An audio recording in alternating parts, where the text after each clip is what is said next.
Can you ask him to step out and close the door?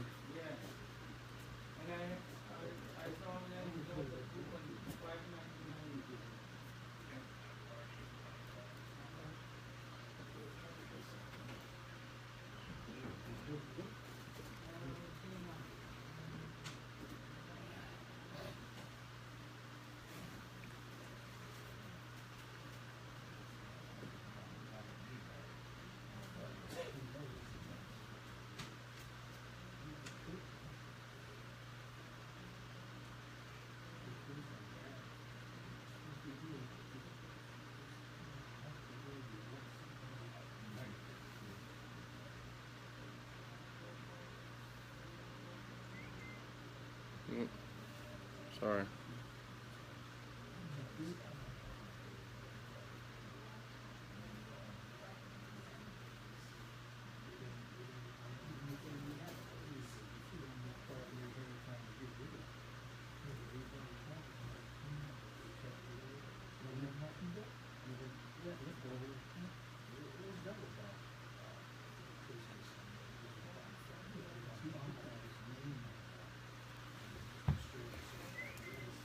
Okay. All right.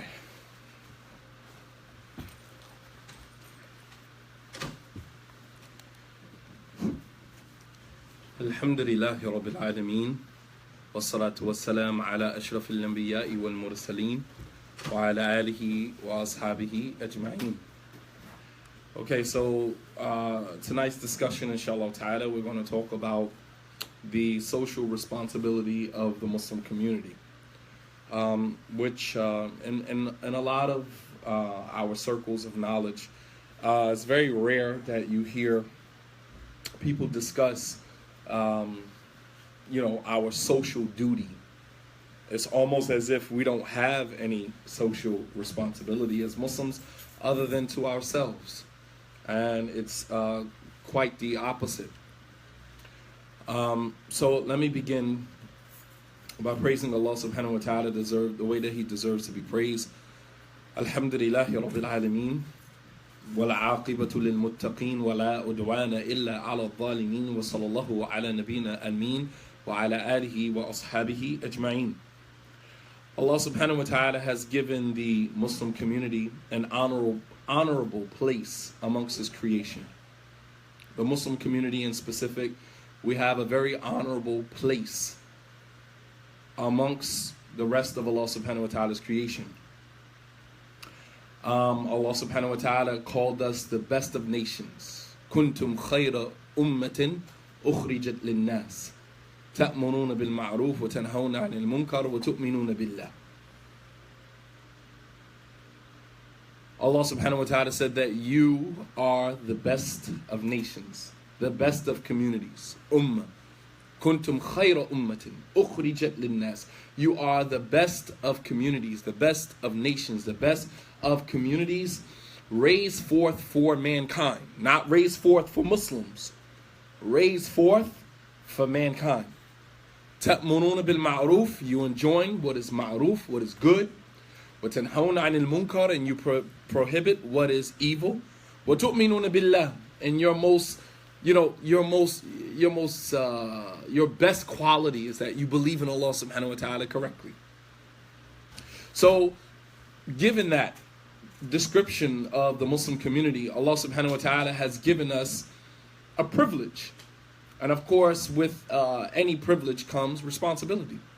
We don't just sit on the privilege and say, we are the best, we are the cream of the crops, and we will be no different than other religious or faith communities who pride themselves on being God's chosen people, right?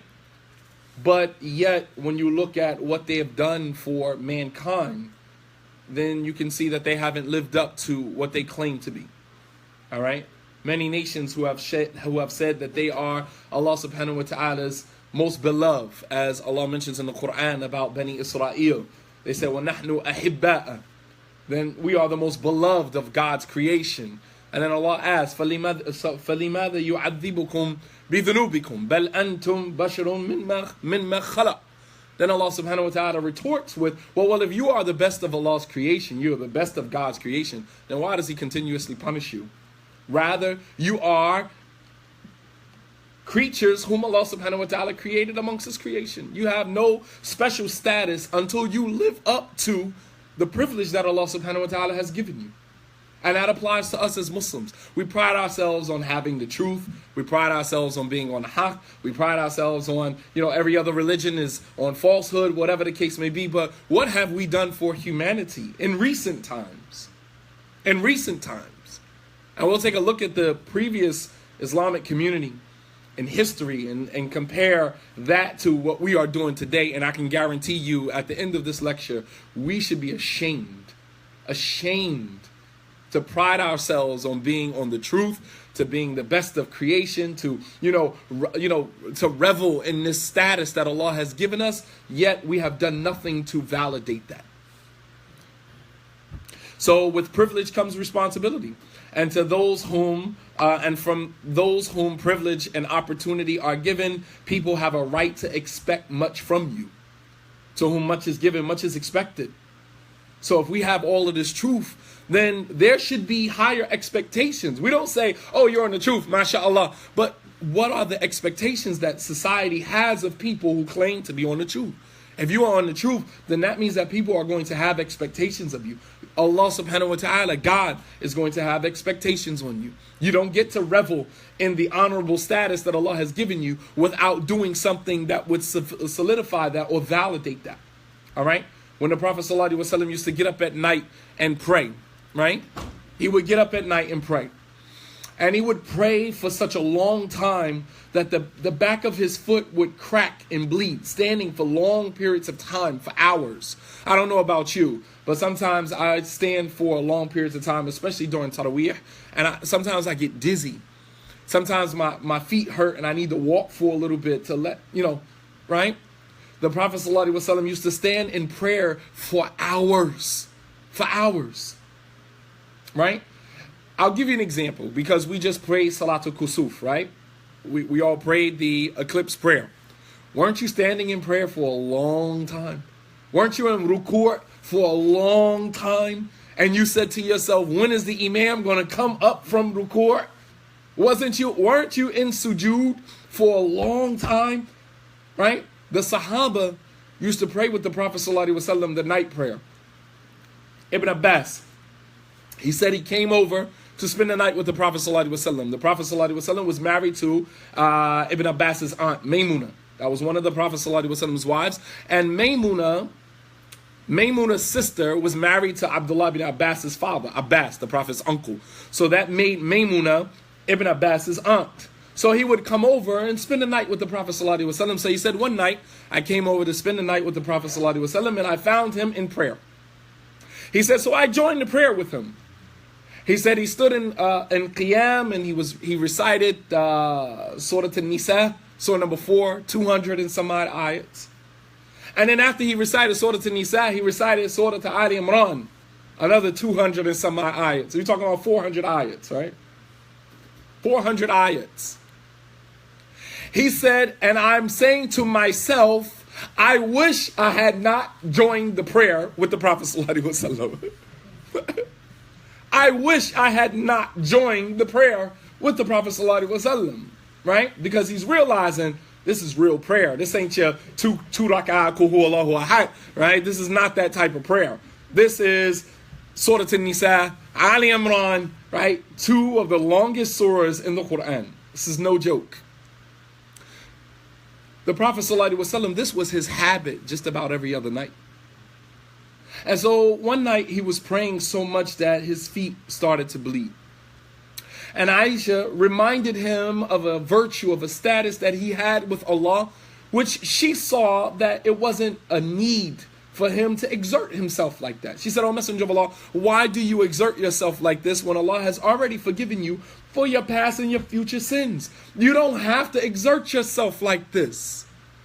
And the Prophet ﷺ, he uttered words that only a true, sincere servant of Allah subhanahu wa ta'ala could utter.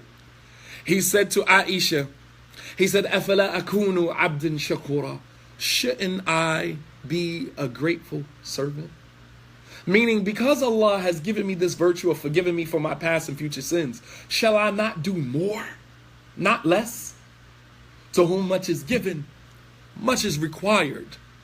Because you have the virtue, right, this privilege that Allah has given you, that requires a certain level of, exertion on our part. We don't get to revel in being the greatest of communities raised forth for mankind without doing the work that would validate that title. You guys follow me, right? So, for years, the Muslim community, many Muslim communities, not all, have tried their earnest to draw a line between, quote unquote, our lives and the lives of the people that we share our environment with. For years, we've tried to draw this lining, draw these lines and say, these are the kuffar, these are non-Muslims, these are disbelievers, and we're Muslims, we're over here. We've tried very hard to draw lines that would separate our lives from the lives of the people that we share our environment with, all to no avail. Why? Because we adopt a lot of their behaviors, we adopt a lot of their attitudes. Some of our children, as we talked in the khutbah, adopt a lot of their concepts and ideologies. So how much are we really isolating ourselves as a Muslim community? We talk the talk, but we don't really walk the walk. We talk that, the Islamic community, but the fact of the matter is that the lines have been blurred between the Islamic community and the non-Islamic community, evidenced by how we carry ourselves. And that doesn't necessarily have to be a bad thing, because not all non-Muslims or not other faith traditions are immoral and sacrilegious as we would like to paint them to be. As a matter of fact, some of them might be, closer to God in terms of their worship, in terms of their religious devotion, in terms of their service to humanity than many of us as Muslims. Maybe. Nonetheless, the premise of these lines that we've drawn, right, or tried to draw, the premise to this was a philosophy that was very narrow. This narrow narrative or this narrow philosophy that many of us were fed about the appropriate and inappropriate methods to coexist in American society. We've been told in the past, and the Muslim community has been between one extreme and the other. Either we are totally separatists and we want nothing to do with the larger community around us, yet we benefit from the services that those communities offer.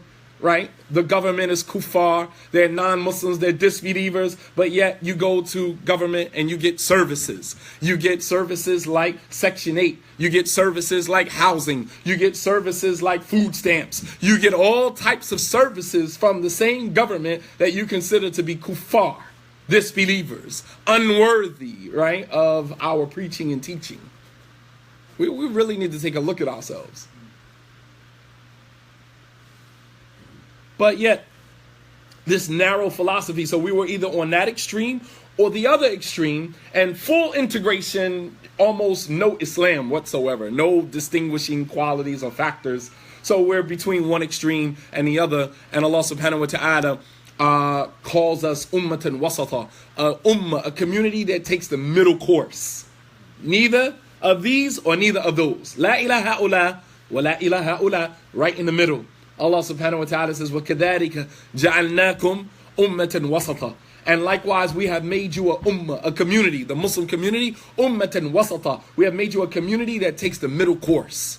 Neither of these nor of those. And we have failed to see that the people that the Quran was addressing were the Sahaba. People who shared their environment with people of other faiths and belief systems that were incongruent with the beliefs of Islam. And even though they were not necessarily spiritually monolithic or morally monolithic, some non-Muslims actually share some of our morals and values. If I could show you my Facebook page and the amount of non-Muslims who actually listen to my lectures, you would be amazed. You would be amazed at how many non-Muslims have mailed me, have messaged me saying, I am not Muslim, but I totally agree with a lot of the things that you say in terms of faith, in terms of belief in God. Subhanallah. My sister last week I was giving a lecture. A sister's lecture, Women's Intuition, right? And my sister, she said that she walked into a hair salon to get her hair done. And when she walked into, and she's a non-Muslim, she walked into a hair salon to get her hair done. And lo and behold, the girls in the salon are playing the lecture live in the salon. She walks into, you go figure. She walks into a salon, and here she's going to get her hair done. And the women, non-Muslims that are in the salon getting their hair done are actually sitting there listening to my lecture. And my sister said, how in the world did you guys find? It's a small world. That's my brother. SubhanAllah. Go figure. So the point that I'm making is that we have failed to see that the people that the Quran was addressing were the Sahaba, who had to share their environments with people that were not Muslim. In Mecca, they shared their environment with who? Idolaters, mushrikun. When they migrated from Mecca to Ethiopia, they had to share their environment with who? Christians. When they migrated from Mecca to Medina, they had to share their environment with who? Jews. Don't tell me that Islam can't coexist. Islam has always coexisted. Always. In Mecca, they shared their environment with mushrikun, with idolaters. In Ethiopia, they shared their environment with Christians. They were Muslim minorities living amongst majority ruled by Christian, governed by Christianity. And then when they migrated from Mecca to Medina, they had to share Medina even with Jews, Jewish people. Don't ever let anyone tell you that Islam cannot coexist. Islam has always coexisted. And the Sahaba have always treated people who did not share their faith with justice and fairness, and have given them the status that Allah subhanahu wa ta'ala commanded us to give them. Allah subhanahu wa ta'ala, listen to this ayah where Allah tells us that not all Christians or not all faith communities are the same. Allah subhanahu wa ta'ala said, لَيْسُوا سَوَاءً من أهل الكتاب أمة قائمة يتلون آيات الله آناء الليل وهم يسجدون يؤمنون بالله واليوم الآخر ويأمرون بالمعروف وينهون عن المنكر ويسارعون في الخيرات وأولئك من الصالحين. Allah subhanahu wa ta'ala said, لَيْسُوا سَوَاءً. He said, they are not all the same. Talking about Ahlul Kitab. Talking about the Christians. They're not all the same. See, what we like to do is the same thing that people do to us. Is to lump everybody in one category. See, that's easy to lump and say, they're all like that. Right? That's easy to do because now you don't have to sift through and use your intelligence, use your intellect, and deal with everybody exactly where they are. You just throw everybody in one category and we say they're all like that. Right? They're all like that. Right? I remember a couple of months ago we were at an event and I had an Arab sister stand up. The discussion of polygyny came up, and an Arab sister stood up and she said, why are we talking about polygyny? Leave that to the Salafi community. All of them are on welfare anyway. Just like that. And I said, no, slow down. They're not all on welfare. We're not going to lump all Muslims or of a particular methodology or a particular approach to Islam as being all of them like this. These generalities, wallah al-azim, haram. Wallah al-azim, it's haram to say all Arabs are like this, or all people are like this, or all African American Muslims are like this. Wallah al-azim, these generalities, man, they're haram. It's haram to lump everybody in that category. Allah doesn't even do that in the Quran. Allah says, لَيْسُوا سَوَاءً. They are not all the same, meaning Christians. He said, مِنْ أَهْلِ الْكِتَابِ. From some of the Christians, from some of the people of the book, are communities who stand reciting the verses of Allah day or not at night while prostrating to Him. They believe in Allah. They believe in the last day. They enjoying what is good. They forbid what is evil. Right? وَيُسَارِعُونَ فِي الْخَيْرَاتِ. And they hasten to do good. They hasten to do good, which is a very broad context. They hasten to do much good. وَأُولَٰئِكَ مِنَ الصَّالِحِينَ. And these people are actually righteous. This categorization, right, of people based upon their faith systems and being different sometimes even within their own faith system. They're not all the same even, within their own faith system. And if you look at how Allah subhanahu wa ta'ala just described a group from amongst the Christians, it's the same description that Allah gave of the believers.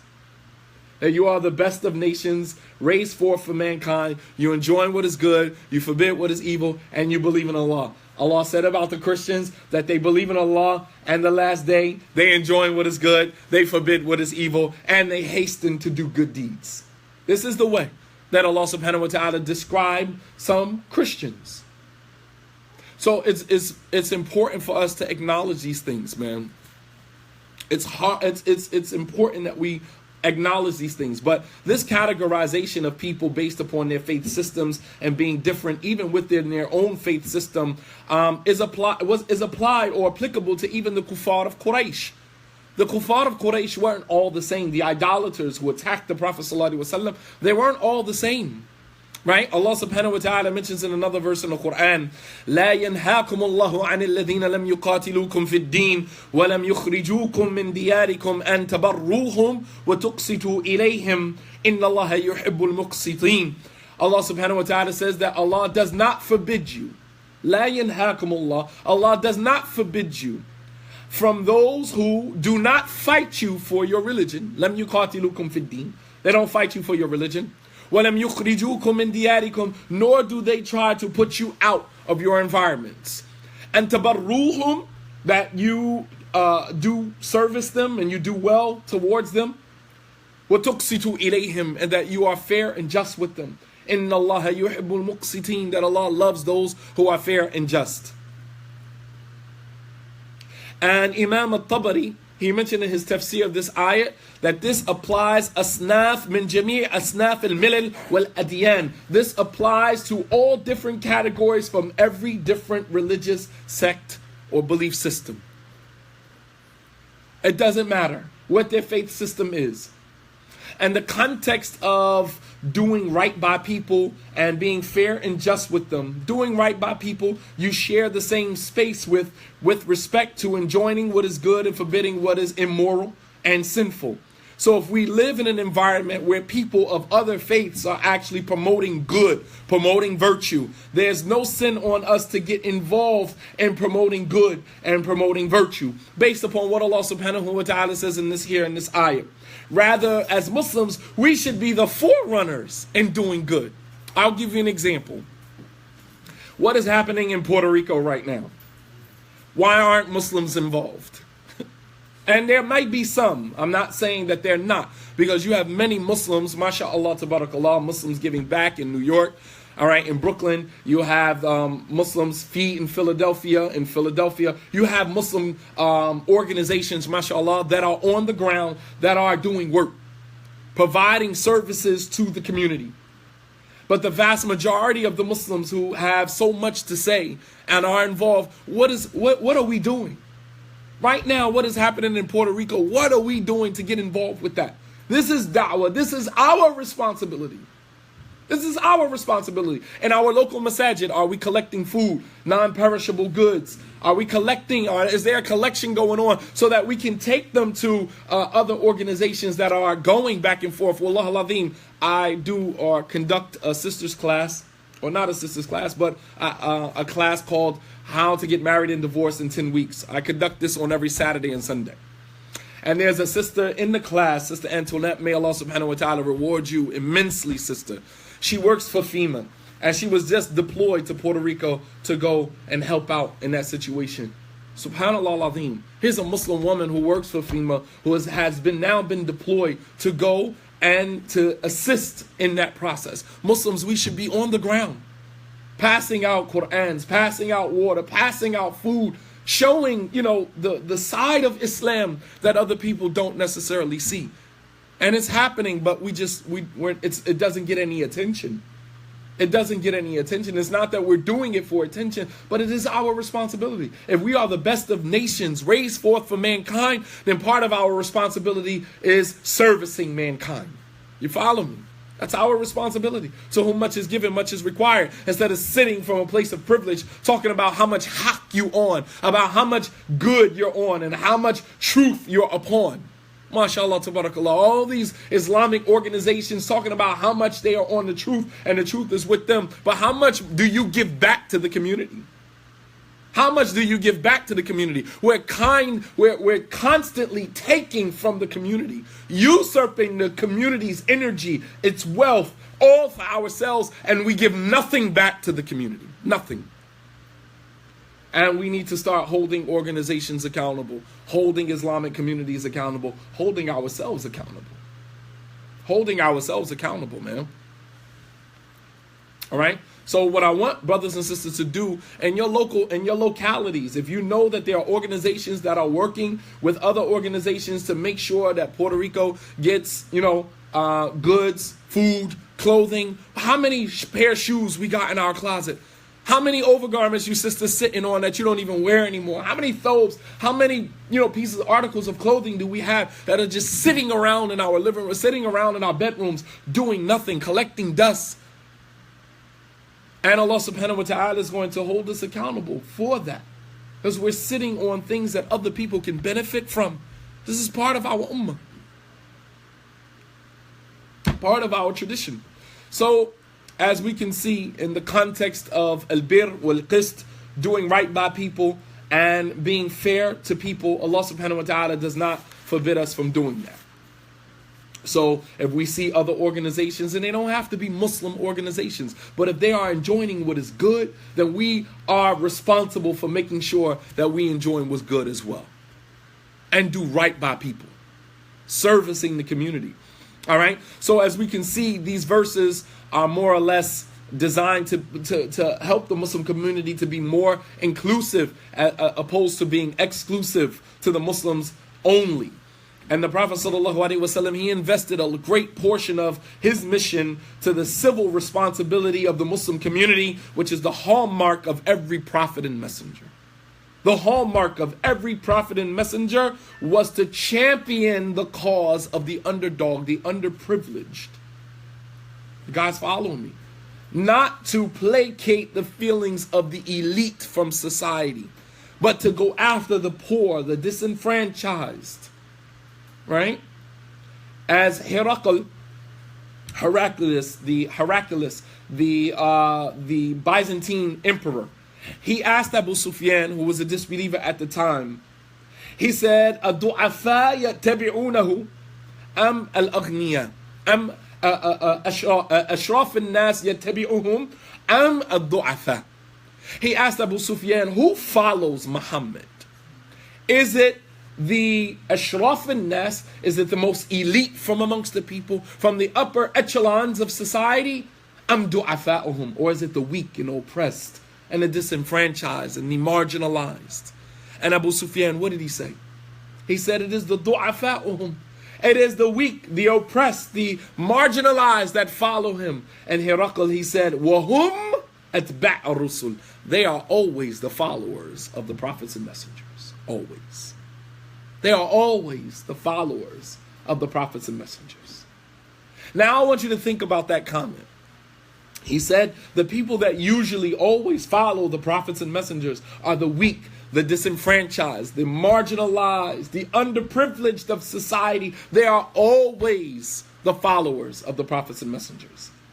And if we claim to be on the path of the prophets and messengers, why are we not catering to the underprivileged? Why are we not catering to the underdog of society? Why are we not catering to the 99% of society? Why are we not catering to them? Because the hallmark of the prophets and messengers was the energy that they invested in the poor and the disenfranchised of society, of every society. But us as Muslims, no.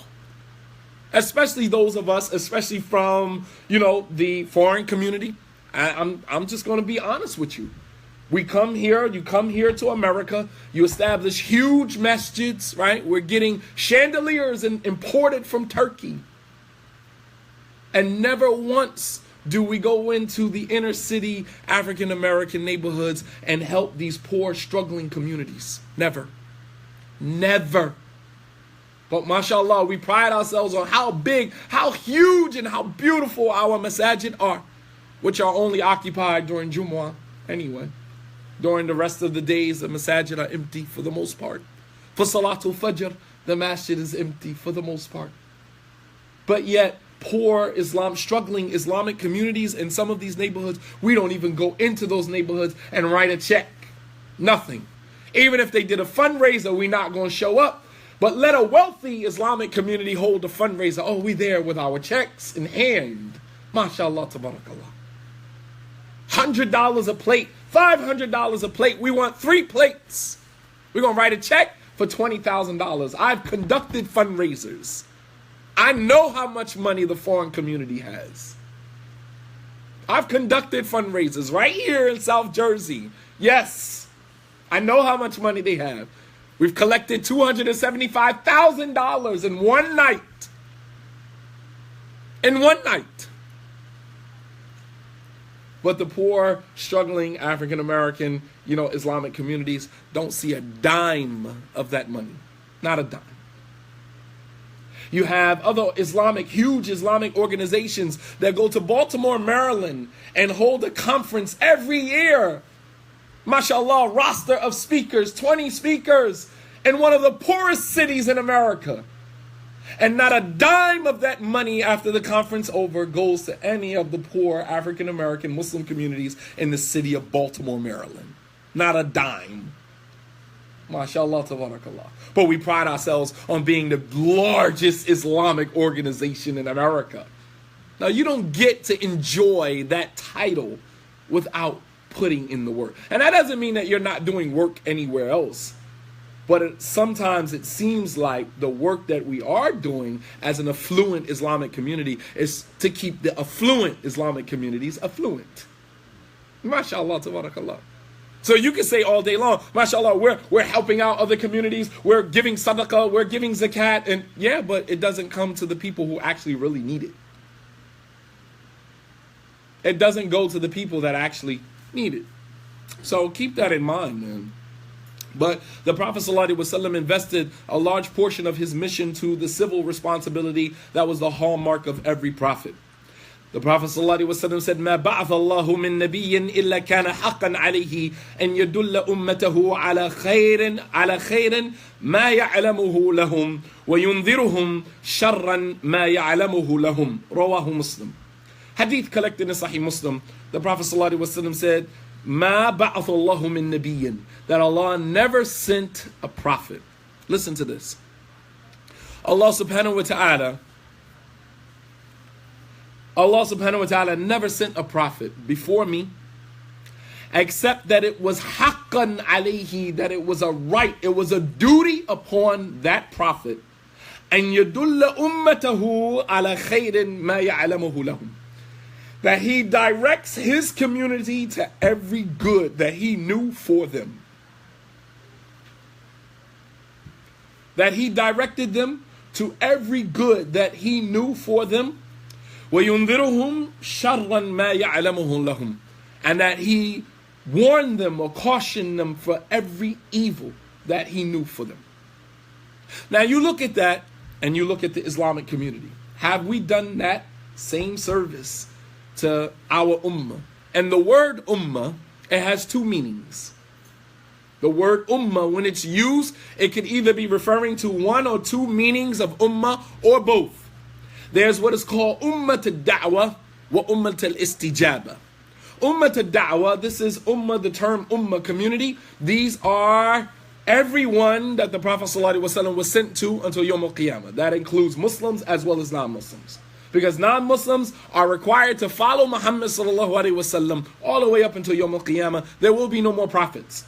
So they are, in some verses of the Quran, they are also mukhatab. They are the ones that are being addressed as well. Ummat al-da'wah, meaning everyone from the time that the Prophet ﷺ received the revelation, Ya ayyuhal mudaththir, kum fa'anzir. O mudaththir, O you wrapped in garments, kum fa'anzir. Go, arise, and warn. from the time that that ayat was sent to him, every person that ever lives after that ayat was given to him, whether Muslim or non-Muslim, is considered ummah, community, because that is the community that he was sent to until Yawm al-Qiyamah. And then there's the second ummah, which is Ummat al-Istijaba. These are the Muslims, those who responded to the call of the Prophet ﷺ. So when the Prophet ﷺ said that there was no prophet who came before me, except that it was a duty on him to direct his community to every good that he knew for them and to caution them against every evil that he knew for them, what type of ummah is he referring to? Is it ummah to dawah or ummah to istijabah? Is it just the Muslims, or is it the whole entire humanity that he was sent to until Yawm al-Qiyamah? You can already make the connection. I don't even have to tell you. As the scholars say, al-labib yakfihi al-ishara, the intelligent person, all you got to do is indicate. They get it. You don't have to spell it out for you. So now you have to ask yourself, as Muslims, right, following the path of the Prophet ﷺ, have we called our ummah, have we called this community that we are living amongst now to every good that we know for them and warned them from every evil that we know for them? Not at all. Not at all. As Muslims, as a community, we have concentrated only on our infighting, our bickering. And that's been pretty much, for the most part, our concentration. Very little concentration on the larger community that we live amongst. We say nothing to them. Our neighbors, our people on our street, we walk by them every single day, say nothing to them about Islam, but then come to the masjid and you don't want to give this Muslim salam, you don't want to give that Muslim salam, you don't want to pray at this masjid, you don't want to be affiliated with this group or that group. MashaAllah, tabarakallah. The Prophet ﷺ reached out to some of the kings, some of the heads of state, right? The emperors of his time, albeit to invite them to Islam, but also underneath there was an undertone of clarification of the role and responsibility of the Muslim community. He wrote letters, had letters written to the heads of state during his time, the Byzantine, the Persian Empire, the Roman Empire, right? Even Najashi in Africa and Ethiopia, right? To call them to Islam, but also to explain to them and to define for them the role and responsibility of the Muslim community with respect to the world within the world that they lived in. Not just in the confines of Arabia, but without beyond the confines of Arabia. On the authority of Anas ibn Malik radiyallahu ta'ala anhu, he said, أن رسول الله صلى الله عليه وسلم كتب إلى كسرى وقيصر وإلى النجاشي وإلى كل جبار يدعوهم إلى الله جل وعلا رواه مسلم. Anas ibn Malik, listen to this. He said the Messenger of Allah صلى الله عليه وسلم wrote letters to Kisra, to Caesar, وقيصر, right, and Heraclius, and Najashi, the Negus of Ethiopia. وَكُلِّ جَبَّارٍ يَدْعُوهُمْ إِلَى. And every head of state, he reached out to them and called them to Allah subhanahu wa ta'ala. It's the Messenger of Allah sallallahu alaihi wasallam, a man on a mission. He was not going to leave this world except that any person that he came in contact with was going to know about Islam. Absolutely. We haven't even written letters to our local politicians and our municipalities because many Muslims are apolitical. We want nothing to do with politics. And then we wonder why we don't have anything. We have nothing. Nothing established that would help our children feel more comfortable, more secure in their identity as Muslims. We got to hide. Our children have to hide because we have no connection with the municipalities and the commonwealths and many of the places that we live in. None. So we're going to just be an island by ourselves with no resources. MashaAllah, tabarakallah. We're going to be an island all by ourselves with no resources whatsoever. But Anas, he said the Prophet ﷺ wrote letters to Caesar, to Heraclius, to Najashi, and to every Jabbar, every head of state, calling them to Allah subhanahu wa ta'ala. Also, to Herakl, Azim al-Rum, Heraclius, the Byzantine Empire, Maquqas, Azim fil Misr, who was the emperor of Egypt, and Mundhir ibn Sawa, who was also the king of Bahrain. And this is because the doctrine of Tawheed, the doctrine of La ilaha illallah, Tawheed, is one that comprises of civil, political, and spiritual components. You understand? Tawheed is not, and this is, subhanAllah, this is something that many Muslims have, we talk about Tawheed. Tawheed is the solution to all of our problems, right? But when we look at how we represent and how we understand Tawheed, Tawheed hasn't even surpassed the spiritual component of many of our communities, let alone the civil and the political elements of our society. Not at all. And we're hollering Tawheed, Tawheed, Tawheed. You don't even understand Tawheed. Because if you understood the doctrine of Tawheed, Muslims, we would have our hands in so many other areas and so many other facets of human life. How you screaming from the rooftop, Tawheed, Tawheed, and you haven't even left the four walls of your masjid? How? What Tawheed are you, what aspect of Tawheed are you actually implementing? The Tawheed al-Ibadah, that's only one aspect of Tawheed. And many of us have fallen short even with that. Even with that. Allah musta'an. But the doctrine of Tawheed is one that comprises of civil, political, as well as spiritual components that are all necessary for the development of a morally and spiritually conducive society that is destined to alter and impact the social order of any environment in a positive way, with Tawheed, with the oneness of Allah subhanahu wa ta'ala at the helm. When the Prophet ﷺ rose in the city of Mecca with the da'wah of Tawheed, this is something that I am teaching my fourth graders right now. My fourth graders understand this. If you ask any fourth grader in one of my classes right now, how did Tawheed upset the social economic structure of Mecca? They had this on an exam. Fourth graders, they understand this. Ask any individual right now that screaming from the rooftops, Tawheed, Tawheed, Tawheed, right? Ask them how Tawheed upset the social economic order of Mecca. And I guarantee you, they couldn't tell you. See, the chiefs of Quraysh, the pagans of Mecca, they didn't have a problem with the Prophet ﷺ calling to one God. Until it started to upset the social economic order. That's when you become a problem. See, you're not a problem. This is why, to be honest with you, many leaders, I ain't gonna say no names, but many leaders in many organizations, the larger society, the elite from society are not worried about you because you haven't really affected the social economic status quo. You haven't really affected real change. You're just talking about it. But when you know that you become a problem in any society, when you start to upset the socioeconomic order, right?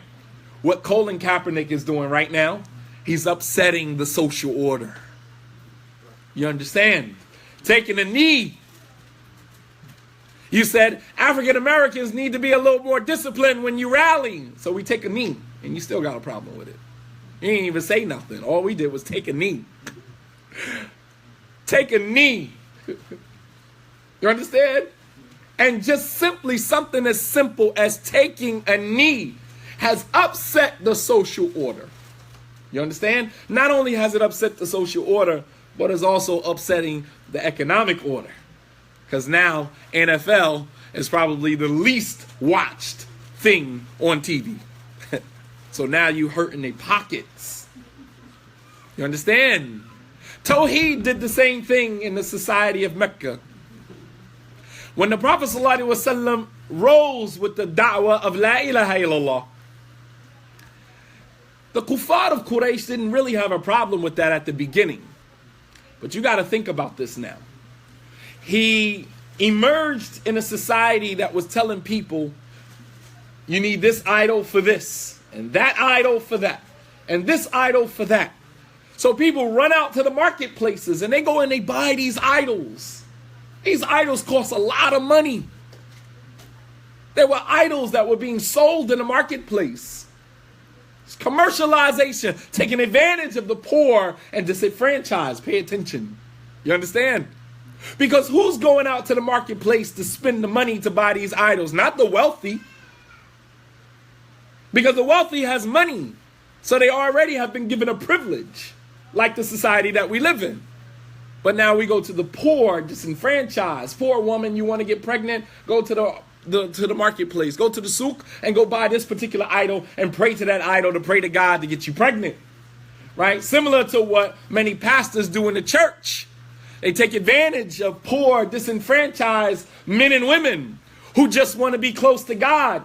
And then you have these, Creflo Dollars. You have all of these, millionaire preachers that take advantage of the vulnerability of the poor and disenfranchised. And it goes on in the Muslim community too. Anytime somebody is teaching you Kitab al-Tawheed, pay attention. Stay woke. Because some of you like to be sleep. Some of you love sleep. But in our religion, we're taught prayer, as-salatu khayru min an-nawm. Prayer is better than sleep. There are tons of things that are better than sleep. Stay woke.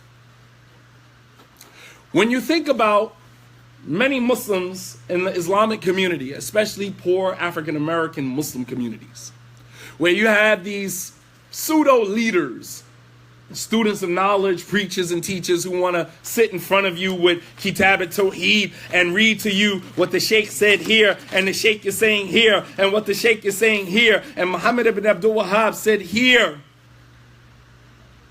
But the Tawheed that they're teaching you is affecting no real change in your life, affecting no real change in the environment that's around you. Then you have to ask yourself, are they really teaching Tawheed? Because as we've seen with the blueprint, Tawheed affects change. We've seen what Tawheed did in Meccan society. When the Prophet ﷺ began with La ilaha illallah, they started taking issue because now he's upset in the socio-economic order. Because now when you tell somebody you don't need to pray to all these gods, all you need to do is pray to one God. You don't need no money for that. So now people are no longer buying idols in the marketplace. People are no longer buying the da'wah to Tawheed that you are selling because it's not affecting any real change. So people like me, like Shadid Muhammad, people like Dwight Battle, people like Ali Davis, people like other imams that are speaking about the same thing, we become problems because now we're upset in the socio-economic order. See, the order is to keep you silent, keep you coming to lectures, keep you spending money year after year after year. 20 years done went by. You sitting in the same lectures, listening to the same preachers and teachers, listening to the same Kitab al-Tawheed, yet nothing in your life is changing. Think about that. Nothing is changing in your life. You still have the same problems economically, socially, psychologically. And Tawheed is supposed to change that. But for some reason, some people still keep listening to these lectures and it's affecting zero change in your life. Even my 4th grade students know that the socio-economic order in Mecca was upset with La ilaha illallah because the Prophet ﷺ put a stop to taking advantage of poor people, feeding them this false ideology that you need to go to this idol and that idol and pay money to get that so that you can get to Allah, similar to what many are doing in the Islamic community and in more specific the Salafi community. Scholars have now become the new idols. Go to this sheikh, go to that sheikh, get a fatwa from that sheikh, get a fatwa from this sheikh. Absolutely. Pay attention. They represent the same concept. You go into them because you think that following this particular sheikh or that sheikh is going to make your life all better. And 20 years go by and your life is still the same. Nothing has changed. And that means that what is being propagated is not Tawheed. You're being baffled with the nonsense once again. You're being miseducated once again. And some of us love to be lied to. We love it. Lie to me. Just keep lying to me. Some of us love it. Some women in their relationships, you know the man cheating on you, and he tell you lie after lie after lie, and you buy it every single time because you love to be lied to. You love it. Keep lying to me because you want to stay asleep. It's time for us to wake up. Tawheed is supposed to change you and the environment around you. When you embrace this belief of Tawheed, it changes you and the environment that you are in. You can't stop it. It takes control of you. There is no stopping it. You don't know where this thing is going to take you. When you look at Umar radiallahu anhu, who the day that he embraced Islam, he was on his way to do what? He was on his way to kill the Prophet sallallahu alaihi wasallam.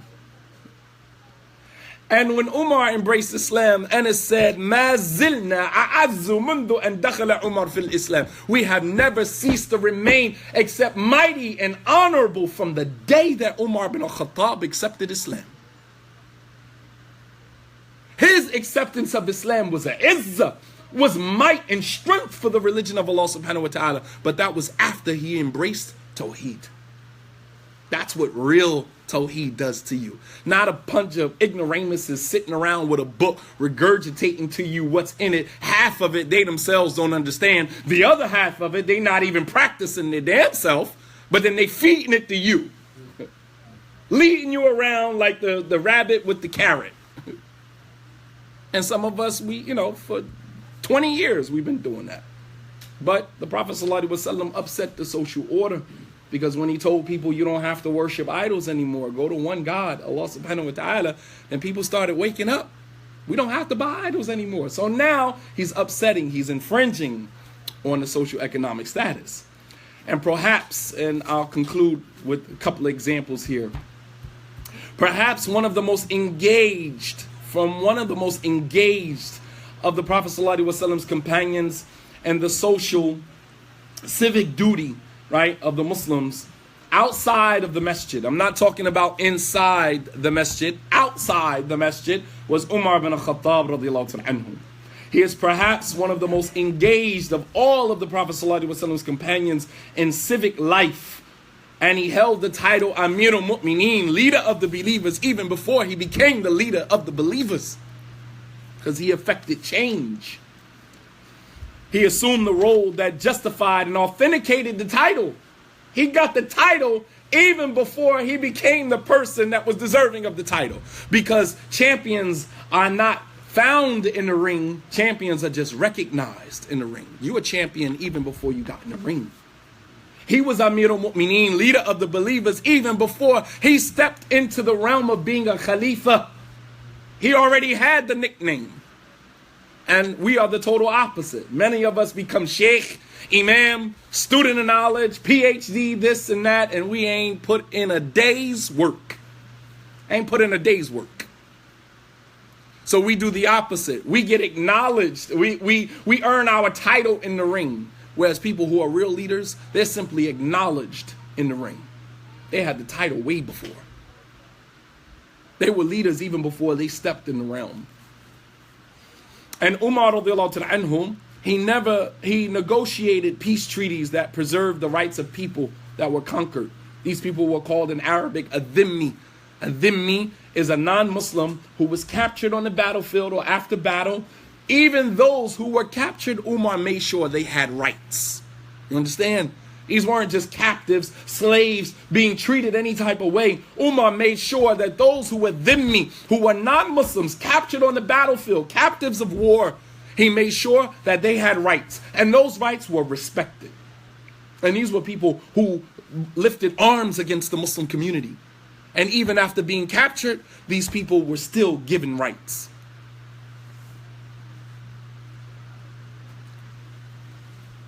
Even these people, they paid what is called jizya, which is a type of land tax that non-Muslims pay living in the lands of the Muslims.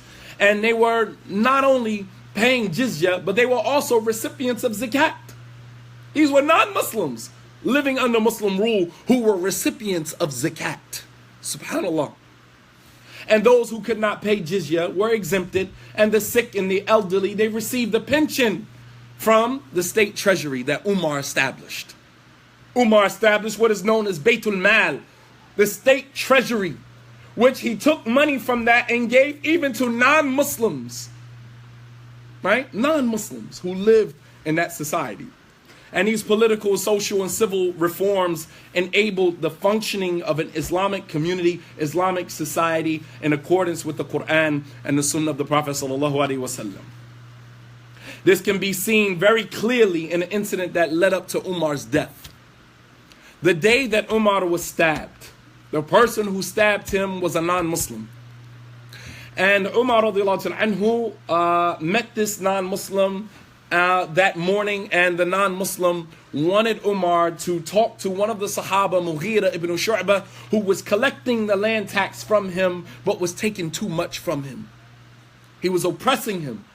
And Umar radiallahu anhu said, I'll talk to Mughira. Give me a chance, I'll talk to him. But he couldn't wait, because the next morning for Salatul Fajr, he walked into the masjid and he stabbed Umar 11, some scholars say 14 times. However, the point that I want to highlight is what happened right after that.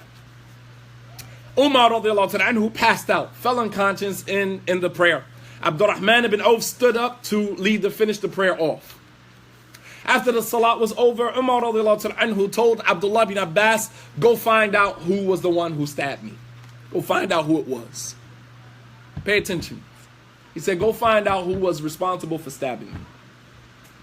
Abdullah bin Abbas went outside to find out who it was. The guy ran off. His name was Fayruz Abu Lu'lu'a al-Majusi. He was a Persian and he was a fire worshiper. He was an idolater who used to be a good blacksmith. So Umar let him stay in Medina to make weapons for the believers, and they would pay him, and then he would in turn pay the land tax for living there. He ended up being chased by some of the Muslims, and when he found out that he was cornered and he was nowhere to go, he turned the knife on himself and he slit his own throat. He killed himself. When Abdullah bin Abbas came back and told Umar who was the one that was responsible for stabbing him, Umar said, Alhamdulillah alladhi lam yaj'al mitati ala yaddi rajulin yadda'i al-Islam. He said, all praise is due to Allah, who did not make my demise at the hands of a man who claimed to be a Muslim. Preservation of the reputation of Islam, because that is very important. You see Muslims today attacking one another on the internet, all the while non-Muslims can see their whole conversation. The whole war going on between this group of Muslims, that group of Muslims, and then you have non-Muslims sitting back saying, I don't want no parts of that. That's exactly why I want nothing to do with religion. The whole while we're sitting here bickering back and forth, whose minhaj is correct, who's on it, who's off it, who should you listen to, who shouldn't you listen to. If you don't want to listen to somebody, why in the world do you have to broadcast who you listen to and who you don't listen to? And then you'll get on a social media site and say, I don't take from this one, I don't listen to this one, but the vast majority of your teachers, if not all of your teachers in the university, are non-Muslims. So you pride yourself on not listening to a Muslim, but all of your professors in the university are disbelievers. How smart do you sound? I mean, just think about the logic in that. You get on a social media site, you go to college, right? And obviously, the people who do this don't go anywhere. They don't go to college. They don't take from nobody. But I'm talking about the pseudo-smart ones, right? You get on a social media site talking about who you don't take from, who you don't listen to. But you go to school and all of your professors and teachers are disbelievers. I mean, you know, I'm just stating facts. I'm not judging, just stating facts. But I'm just saying, if you don't listen to someone, then you're entitled to listen to whoever you want to listen to. Why do you have to broadcast that for the whole world to see who you don't listen to? Because you have to state your loyalty. That's the only reason why you would do it. Is you got to make it known that you're loyal. You're a loyal servant to whatever agenda you are serving. And I get it. I totally understand that. I get it. But Umar radiallahu ta'ala anhu, his conversation with Ibn Abbas, listen to what he said. Ibn Abbas said, he said to Ibn Abbas, he said, قَدْ كُنْتَ أَنْتَ وَأَبُوكَ تُحِبَّانِ أَن تُكْثِرَ الْعُلُوجِ بِالْمَدِينَةِ. He said to Ibn Abbas, you and your father like to have a lot of servants, maid servants who are not Muslims living in Medina. Because at that time, Umar had removed everybody that wasn't Muslim from Medina, with the exception of a few. But he said to Ibn Abbas, you and your father, you had a lot of raqiq, you had a lot of maid servants, you had a lot of slaves, and you like to keep them in Medina. And look at what happened as a result of that. So Ibn Abbas said to him, in shitta fa'alt, yani qatalnahum. He said that if you like, O Amir al-Mu'mineen, O Umar, we'll go and we'll kill all of them. And Umar radiallahu ta'ala anhu, he said, kadhabt. He said, how dare you? No way. He said, بَعْدَمَا تَكَلَّمُوا بِلِسَانِكُمْ. After they say what you say, meaning, أَشْهَدُ أَن لَا إِلَهَ إِلَّا اللَّهُ أَشْهَدُ أَنَّ مُحَمَّدًا رَسُولُ اللَّهِ. They agreed to abide by our laws and our rules and live under our rule. And you're going to go and kill them after they have already agreed to that? وَبَعْدَمَا صَلُّوا قِبْلَتَكُمْ. After they prayed, facing the same direction you pray. وَحَجُّ حَجَّكُمْ. And they make hajj just like you make hajj. You're going to turn your swords on them? La wallahi, not in my name. Not in my name. So the point that I'm making is that the civil duty, the responsibility of the Muslim community, it extends beyond the four walls of our masjid. And if we are not servicing society, then we are not living up to the title that Allah has given us of the best of communities. I'll leave you with this last incident. Umar radiallahu ta'ala anhu, one night, sami'a buka sabi. He heard the crying of a child. فتوجه نحوه وقال للأم الصبي اتق الله وأحسني إلى سبيك. He heard the crying of a child one night, as Umar used to walk the streets at night. Yes, here again, making sure that Medina was safe. You have Muslims in certain poor Islamic communities that people get killed on the same block where the masjid is, because the Muslims not doing their job. You have Muslims who are contributing to the criminal enterprises going on in many poor Islamic communities, poor African American communities. You have Muslims who contribute to that. All you got to do is look at the jail cells and how many jail cells, how many prisons are filled with Muslims with long beards and prostration marks. But you're locked up for murder. You're locked up for selling drugs. You're locked up for robbery. All of the crimes that you are locked up are against Tawheed, the same Tawheed that you say you promote and you believe in. You follow me? Here we go with, oh, you got to be on Tawheed. You the imam of the prison. You going into the prison to do the inmates a service, to hold inside ta'aleem service. And then you get a prison genius come up to you telling you, you got to teach Tawheed. You saying to yourself, well, dude, aren't you in here for robbery? You didn't take Shahada in jail. You came to jail as a Muslim. And you telling me to teach Tawheed? Your whole presence in this prison is against Tawheed. Don't tell me I need to teach you Tawheed. You gotta be kidding me, man. You have got to be kidding me. Your entire presence in this prison industrial complex represents the total opposite of Tawheed. You are the antithesis to Tawheed. And you have the audacity to tell me that I should be teaching Tawheed and I need to be educating the brothers to Tawheed. You have got to be like this. Wallah al-Azim, I can't take you serious. I cannot possibly take you serious. The mere fact that you are in prison for robbing someone, for selling drugs to someone's mother, is an indication that you don't understand Tawheed, and your entire life was a total opposite, the antithesis to Tawheed.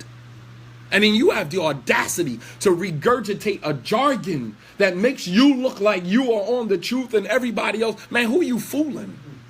Who are you fooling? You have got to be kidding me. Nah, man, we need to revamp this thing, man. Nonetheless, Umar radiallahu ta'ala anhu, he heard a baby crying, and he went to the mother and he said, Ittaqillah, fear Allah, wa ahsani ila sibyaki, and treat your child well. Why is your child crying? ثم عاد إلى مكانه, and then he went back to where he was. وتكرر هذا الأمر مرة ثانية, and this happened again, the child's crying.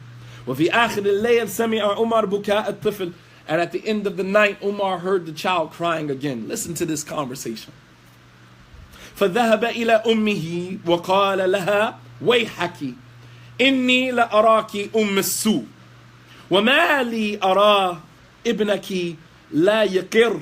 فغضبت الأم من قوله وهي لا تعرفه وأخبرته أنها تستعجل الفطام ابنها حتى يكون له النصيب مما يعطيه أمير المؤمنين.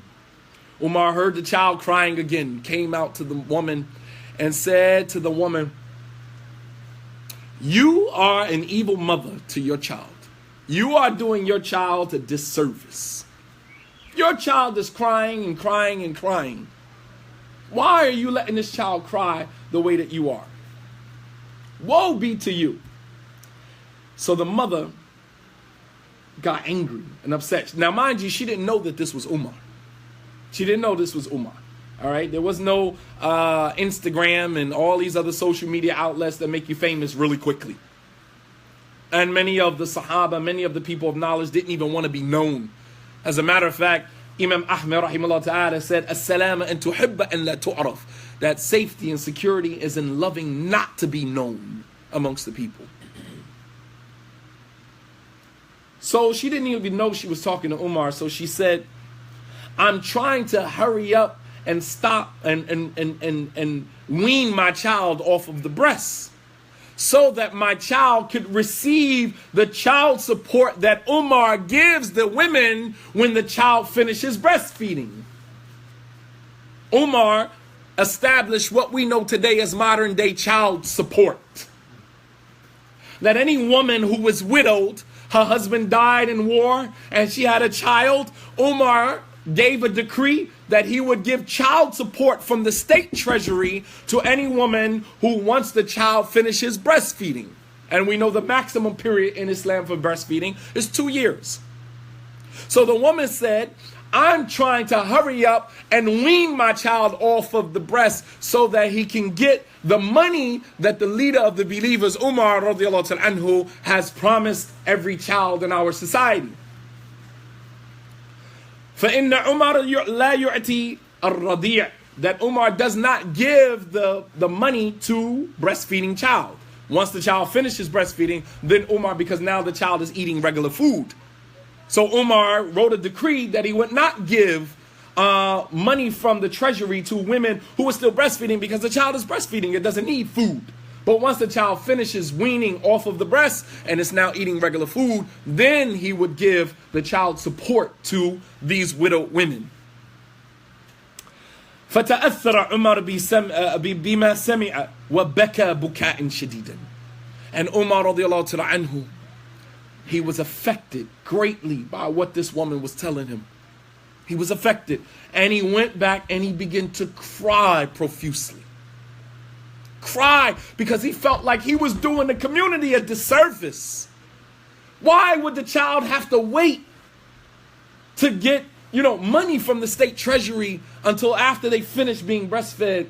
So now you got women hurrying up to get the child off the breast milk before it's time, just so they can receive the money. He's affected by that because he realized how his actions is impacting the society that he lives in. You understand? He's affected by that. So he started crying. حتى إن الناس لا يسمع قراءته في الصلاة الفجر من شدة بكائه, until he came out to lead the Salat al-Fajr, and the people couldn't even make out what he was reciting because he was crying so much in the Salah. They couldn't even understand what he was reciting because he was crying so much. The narration continued. وَلَمَا انتهى من الصلاة قال يا بؤس لعمر لا بؤس يا بؤس لعمر. When he finished the salah, He said Umar is a terrible individual. He began to criticize himself because of how his actions affected his community. That's Tawheed. That is Tawheed. When you now become conscious of how your actions begin to affect the community, the society that you live in.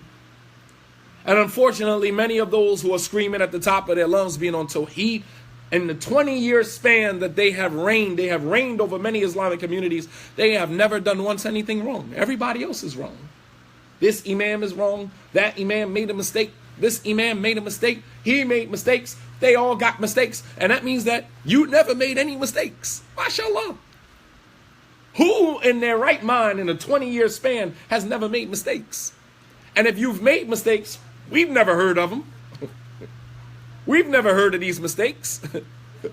But everybody else has made mistakes, mashallah. He got issues. We all got issues.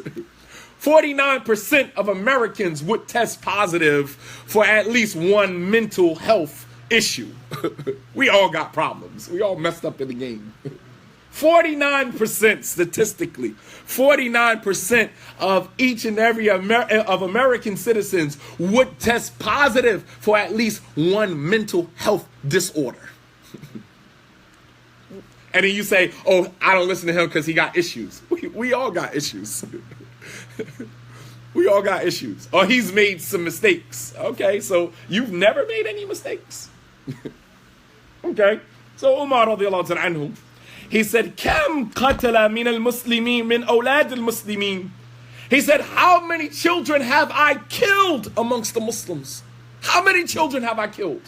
SubhanAllah, I issued a decree that I would only give child support to the women who the child has finished breastfeeding.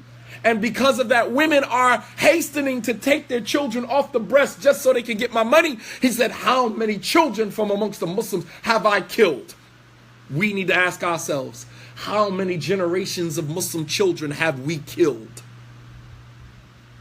How many Muslim children are running around in these streets right now, born and raised Muslim, have we killed?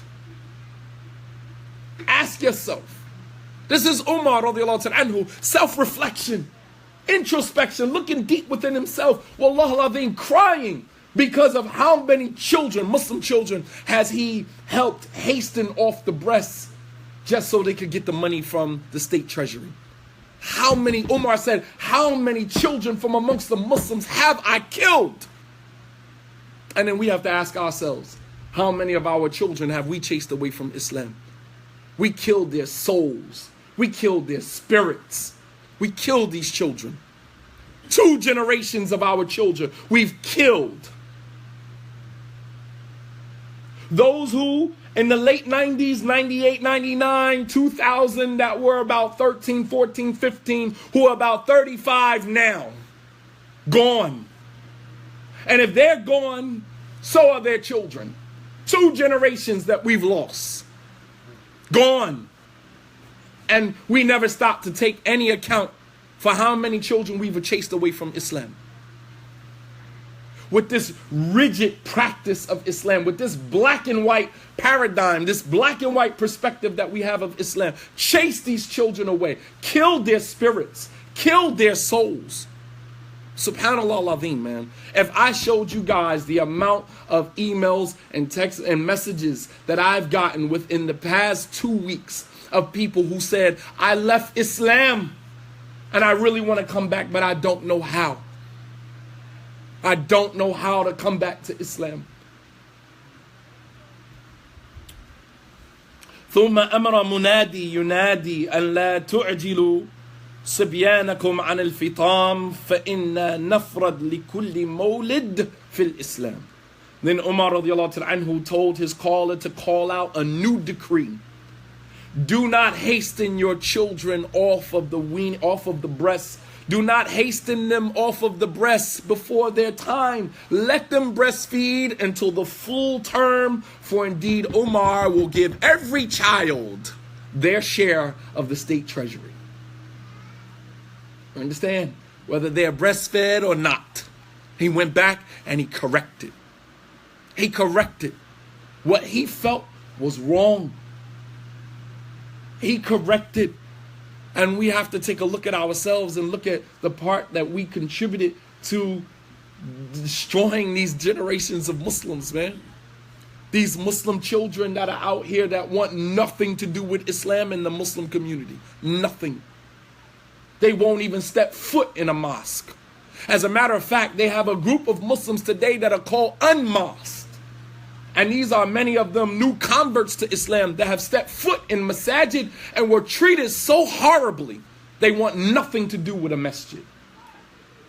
Because we have created toxic environments in our communities. The masjid should be a place where people are welcomed. The masjid should be a place people have mental health issues. They come to the mosque and we tell them, oh, you got mental health issues. This ain't the place for you. Well, where should they go? Please tell me. Where should they go if they're not coming to the mosque? Where are they going to go? People didn't have mental health issues during the time of the Prophet sallallahu alaihi wasallam. Wallahi. People didn't come into the mosque and have to be corrected because of how they behaved in the mosque. Absolutely. Umar radiallahu ta'ala was sitting behind two individuals raising their mouths, raising their voices in the masjid. Umar threw a pebble to get their attention and he asked them, Min ayna antum? Where are you guys from? قالوا نحن من طائف. They said, we're from the city of Ta'if. Umar radiallahu ta'ala said, Wallahi law kuntum min Medina la awja'tukum darba. He said, Wallahi, if you guys were from Medina, I would beat all of you. Raising your voice in the masjid. People had to be corrected. The man who walked in the masjid and urinated in the corner of the masjid. And the Sahaba stood up to go and grab him. The Prophet ﷺ said, Da'uhu, leave him and let him finish peeing. Let him finish urinating. Picture that happening today. He said, let him finish. Because if you stop a man midstream, you're going to hurt him. Shaykh Uthaymeen rahimahullah ta'ala in his explanation of this hadith, he said one of the wisdoms in not stopping him from urinating was because if you stop someone midstream while they're in the middle of urinating, you're going to destroy or mess up their urinary tract. This was from the wisdom, the hikmah of the Prophet sallallahu alaihi wasallam. He knew what he was doing. Not only that, if they would have did what they wanted to do to him, would he have come back to the masjid? Absolutely not. He said, let him finish. He said, and then when he's finished, go grab a bucket of water and pour the water over it. And then he called the man to him and he said, these masajid, these places of worship, لا يصلح شيء لا يصلح فيها شيء من القذف ومن البول. That these are not the appropriate places for urination and defecation. إنما هي بنيت لقراءة القرآن وذكر الله سبحانه وتعالى والصلاة. He said, but these houses have been only built for the remembrance of Allah, the recitation of Quran, and Salah. That's it. You understand? Mercy, compassion. On one occasion, one man talked in the Salah, and people were banging on their legs, trying to get him to shut up. And he's talking in the prayer. He's like, why are you banging on your knees telling me to shut up? And then when he realized they were trying to make him be quiet, and he was quiet, after the salat was over, the Prophet ﷺ said, Man al-mutakallim, who was the one that was talking during the prayer? And the man said, it was me, O Messenger of Allah. Simple mistake. You don't need to chase you away from the masjid. And he said, it's not appropriate for you to talk, kalam an-nas, general talk while you're in the prayer. And the man said, Allahumma arhamni wa Muhammadin wa la tarham ma'ana ahadan. He said, oh Allah, have mercy on me and Muhammad and don't have mercy on nobody else. And I'm sure many of our children are saying the same exact thing. Oh Allah, have mercy upon me, but don't have mercy on my mother, on my father. They chase me away from Islam. Don't have mercy on the imam of the masjid. They chase me away from Islam. And even if they don't say that, bilisan al-maqal, yani bilisan al-hal. Even if they don't say it with their tongues in that manner, I'm sure their situations are saying the same thing. We have to be conscious and be mindful how we treat people. The mosques, the masajid belong to Allah subhanahu wa ta'ala. وَأَنَّ الْمَسَاجِدَ لِلَّهِ فَلَا تَدْعُوا مَعَ اللَّهِ أَحَدًا. And the masajid, the houses of Allah, belong to Allah. It's not your masjid, not my masjid, not the imam's masjid, not the board of the administration's masjid. It's the masjid belongs to Allah subhanahu wa ta'ala. We are only here to be in charge to facilitate a service to the rest of the community. And if you are not in the business of serving humanity, then you are in the wrong business. That is our job as Muslims. to service humanity. That's our job. And if this is not what you're in this for, then you are in the wrong place. Allah made us the best of nations because we service mankind. We service mankind, starting with being, embodying the same message that we're trying to teach to everyone else, and then calling people to that. Brothers and sisters, we really need to take a deep look at the conditions of many of our communities and why our young people are not in the masajid. Why are all old people in the masjid? Sitting in chairs praying, can't prostrate. This is how we're going to build the Islamic community with old people? No disrespect to the older generation. This is how we're going to build an Islamic community with old people? The old aunties that come and pray, Because be honest with you, the older you get, the more complacent you become. Societies weren't changed, right? Revolutions weren't started by older people with gray beards. They were started by young, immature, don't have it all together, right? Yeah, Martin, Malcolm, these guys were in their late 20s, man, early 30s, man. Shakers and bakers of society, man. They're not, the gray hair, once you start having children and you start becoming comfortable where you are in life, you don't want to ruffle no feathers. But you get some young people, they don't mind ruffling feathers because they ain't wrapped too tight anyway. You don't get wrapped tight until you're about 35. You start venturing past your mid-30s. Then all your senses start to come back to you. But once you hit around 12, 13, from 13 to about 35, all your screws is kind of loose a little bit. You start settling down around 35, and then you hit 40, and then that's when you reach the peak, reach the peak of your maturity, right? All prophets and messengers received their revelation at 40, and there's a reason for that. But, we really need to take, a really strong look at, why the young people are not in our communities. And we need to go back and we need to fix that. We need to go back and we need to bring these young brothers and sisters back into the masjid. But when we bring them back into the masjid, it can't just be an empty box with a carpet in it. There has to be activities. There has to be services offered, services rendered. There has to be, and that's the only way we're going to keep them. This is a different generation. And they have a ton of things to offer our Islamic communities. So as of right now, for all of us listening, I want us to begin to go back and collect the children that we lost. Go back and get these kids and bring them back into the masjid. Go back and bring them, invite them back into the masjid. I know you had a rough time. I know you had a horrible experience, but I can tell you, inshallah ta'ala, from this day forward, inshallah ta'ala, we're gonna have a better community, man.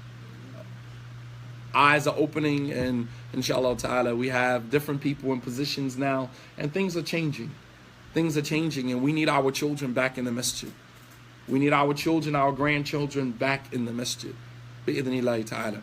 And this is what I wanted to present, and Allah subhanahu wa ta'ala knows best. Wa sallallahu ala nabiyyina Muhammad wa ala alihi wa sahbihi wa sallama tasliman kathira wa akhiru da'wana an alhamdulillahi rabbil alameen. Well, you got to pick and choose. I mean, obviously, if you had a bad experience at a particular masjid, I mean, searching for a masjid is like searching for a home. You look at the neighborhood first before you decide to buy the home. And likewise, when you're looking for a masjid, you're looking at what are the services, the activities that are being offered in the masjid. Is this some place that my children are going to feel comfortable? Is this some place that my wife or my husband is going to feel comfortable? Any masjid that I go to, I always travel with, my family. And every time I'm done with the khutbah and I meet back up with my wife or my children, I ask, how did you feel? Were you comfortable?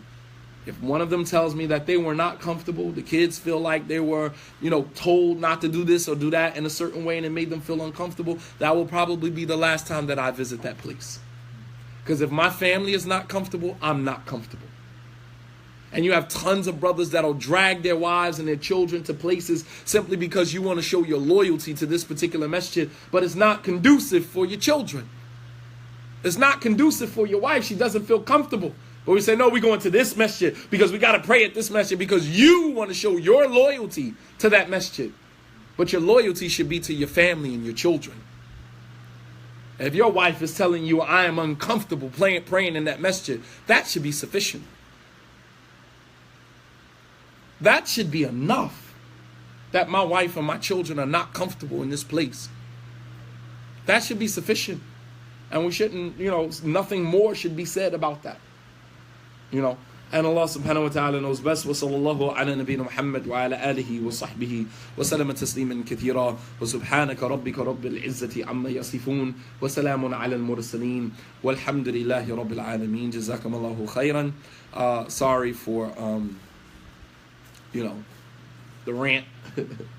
Sometimes I get passionate and emotional with, a lot of these subject matters, man, because I've seen these children, man. You run into them in different places and they say, oh, Shadeed Muhammad, oh, mashallah, I listen. And it's like, well, I've never seen you in the masjid. Nah, I don't really go to the masjid like that. But they listening. They're online. They listening. They following. They're following. Trust me. But they're afraid to come back to the mosque. They've had some horrible experiences, man. And some of us as parents have done, a horrible job scaring our children. We say, fear Allah. How about love Allah? How about that? We're constantly telling the children, ittaqillah, fear Allah. It's like, why are you trying to instill fear into the child? How about love Allah?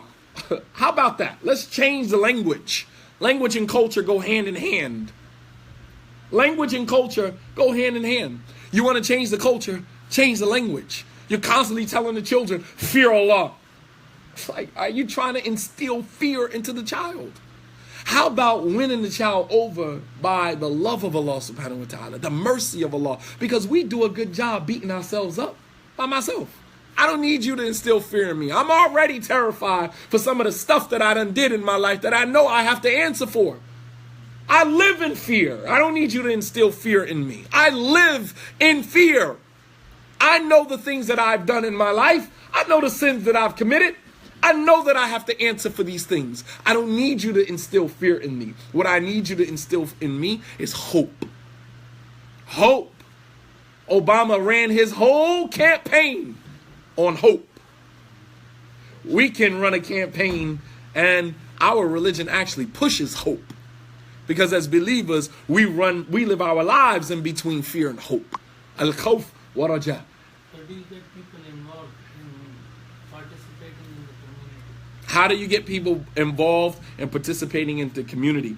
First, it starts out with reaching out. We can't expect to post a flyer and everybody's going to flock to the masjid. The masjids do not garner that type of response anymore. Contrary to popular opinion. You're not going to post a flyer and then tomorrow everybody's going to flock to the masjid. The masjids, unfortunately, do not garner that type of response anymore. That was 20 years ago. Today, no. All right, whatever. I got to work. I got this to do. I got that to do. We think of a million things to do other than come to the masjid. So I think first and foremost, we have to personally reach out to the community members. Show them that, we do care. When the Prophet ﷺ noticed that someone was actually missing from the masjid, he would send for them. One narration when Allah subhanahu wa ta'ala revealed the ayat in Surah Al-Hujurat, لا ترفعوا أصواتكم فوق صوت النبي. Do not raise your voice over the voice of the Prophet. And this particular Sahabi, he had Sawt Jawhari. He had a deep, strong voice. He actually used to give khutbahs in the Prophet's masjid. So he thought the ayat was revealed about him.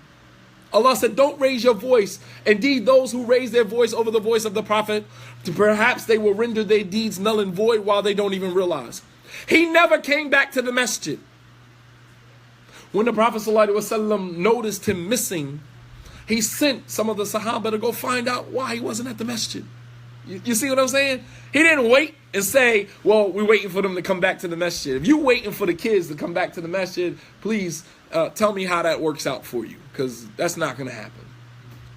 The Prophet ﷺ noticed him missing, and he sent some of the Sahaba to go get him, find out why he wasn't coming to the masjid anymore.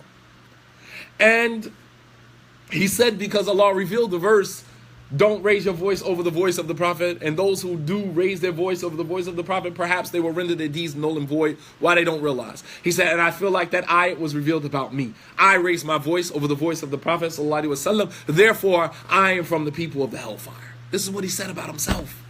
Self-reflection. See, we do the opposite. We take an ayah and we say, oh, I know somebody who this applies to. No, it applies to you. Take it and apply it to you. He said, I'm from the people of the hellfire. So when they went back and they told the Prophet ﷺ why he wasn't coming to the masjid, the Prophet ﷺ said, tell him he doesn't do it on purpose. He just has a deep voice, a loud voice. But tell him that in fact, he is from the people of paradise. Can you imagine? Tell your children, he instilled hope in him. We're not going to win our children back to the masjid by fear. We win them back by hope, giving them hope, telling them no matter what you've done, Allah subhanahu wa ta'ala forgives all sins. Inna Allaha yaghfiru dhunuba jami'an. Allah forgives all sins. Say to my servants who have transgressed against themselves, La taqnatu min rahmatillah. Don't give up hope for the mercy of Allah. Don't despair over the mercy of Allah. Indeed, Allah forgives all sins. That's how we win our children back. Despite your tattoos, despite your clubbing, despite whatever illegitimate children came out as a result of that, despite all of that, Allah forgives sins. Come back to the masjid. We got to reach out to them and we got to instill hope in them. Concentrate on the mercy of Allah subhanahu wa ta'ala. And this is the way that we win them back. And Allah subhanahu wa ta'ala a'lam. And then we have to have, spaces for them to bring, their skill sets to the masjid. A lot of our children, this generation, millennials, they have the highest rate of, college graduates than any other age group in American history. But with all of these college degrees that our millennial children have, how can they put those degrees to work in the masjid? When many of the masajid are monopolized and they run like bureaucracies. We're not changing the administration. We're not adding. How you got a board? Let me just say this. It's just so hilarious. How do we expect to move the community forward when your entire board of administration is filled with gray-haired old men who have the same vision they had 30 years ago? How do you expect the community to go forward? We need at least 1 or 2 young bloods on the board. Every board of administration should have a young person on the board to represent and speak, to be the liaison between the young people in the community and the older people in the community. And these can be the people that we will pass the baton to. These will be the people, we talk about passing the baton, but we're going to hold on to our position on the board until death overtakes us. We're going to hold on to our position until the angel of death is knocking on our door, and then and only then will we release the baton. As our soul is exiting our bodies, we're passing the baton. Not before. And how do we expect? Young people bring vision. Vision don't come from older people. The Prophet ﷺ used to consult with the youth of the Sahaba. Ali bin Abi Talib, Usama ibn Zayd, who's 17 years old at the head of an army. 17. And it will say, no, the younger generation ain't ready. You weren't ready when you took the position. But over time, indecision becomes decision. You figure it out later on. You have no other choice but to figure it out. So we keep saying, oh, the younger generation is not ready. They're not ready. They're immature. What are all these other things? Yeah, but when you put a person, you wasn't ready to be a father. But once your wife told you she was pregnant, you had to start making preparations, right? You weren't prepared for that. How could you prepare to be a father if you never had a child before? You weren't prepared. But our masajid have to be open to change, have to be open to vision. Our problem in the Muslim community and all of the Muslim communities is not that, most of the Muslim communities, is not that we don't have resources. We have tons of resources. We don't have vision. We don't have a vision.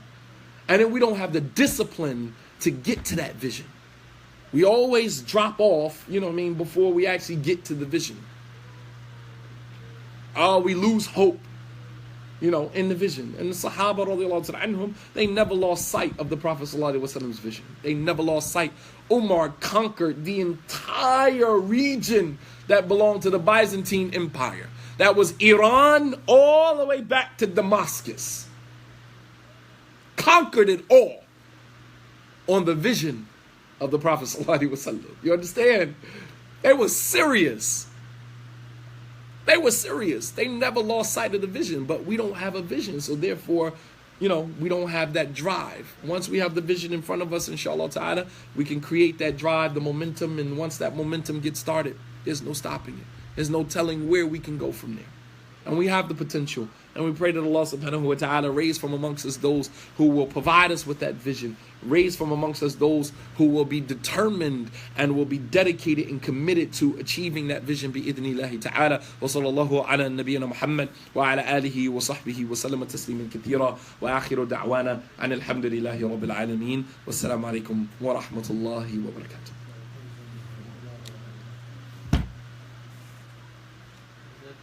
Wa iyyakum wa iyyakum. Alhamdulillah.